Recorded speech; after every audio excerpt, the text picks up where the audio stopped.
Right now, while you're scrolling through this video, the most powerful people in the world aren't politicians anymore. They're tech leaders. And this inauguration is just another moment in the future where technology is being quietly rewritten behind closed doors. Let me ask you this. Do you really think the people in charge, the people that are truly in power, want you to know what their motives are? What if I told you the biggest decisions of our country are being rewritten by these tech giants like Musk, Bezos, and Pichai? Decisions that literally dictate how we work, live, and think. This isn't even about politics anymore. This is literally about control. These billionaires, these tech giants, they're not even building gadgets anymore. They've already shaped how we consume information, how we communicate, and even how we vote. Now think about it. What really happens when the most influential people in the world, when they use their resources not to innovate, but to actually dominate the entire industry? This inauguration is the signal of a new era, a new tech era, and it affects all of us. To really understand why this inauguration is important for the future of technology,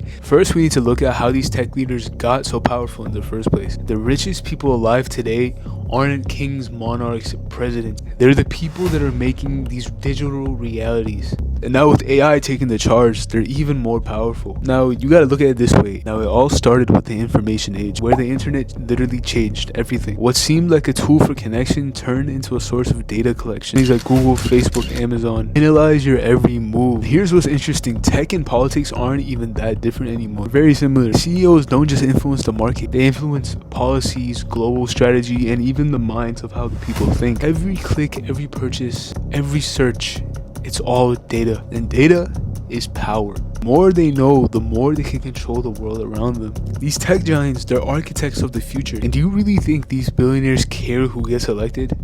Sad reality, they don't. What they care about is access to power, to policies, to the markets. And this dictates everything. Now let's talk about AI. AI isn't just the next biggest thing. It is the biggest. It has the power to move industries, rewrite economies, and even reshape how governments operate. But this is the catch. It's only run by a few companies like OpenAI, Amazon, and Google. All of these companies are competing against each other in this new AI arms race. These companies are investing in AI for more control of the labor markets through the automation, control of consumer behavior through algorithms, and even governmental control. And this is exactly why the inauguration matters. The AI policy is on the table. You gotta understand, tech leaders have direct connection with policymakers, so they're definitely steering this conversation. It's not really about innovation, it's about power.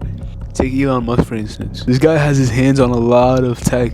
SpaceX, Tesla, Neuralink, and at first glance it might look like he's trying to get us to Mars, trying to make us whip around in cool electric cars, but no, there's something else behind it. Take Neuralink for example. It's not just about making people's lives easier, it's about controlling the next frontier of human consciousness. Or take Zuckerberg. His goal isn't to make up a platform where you could go and communicate and send reels to your friends. It's about owning the entire infrastructure of human interaction in the digital way. It's not only about communication and posting pictures. It's literally about healthcare. It's about businesses. Leaders are playing for the foundation of the new world. In a world where tech is at the core of everything, we start with a new digital empire. One where the US is competing to be the first and last player in the game. So while we're distracted by these new headlines that are popping up on the news every 2 days, all these things are happening behind the shadows. And this is not trying to scare you, I'm just informing. Yeah, do with this information as you wish, but just be prepared.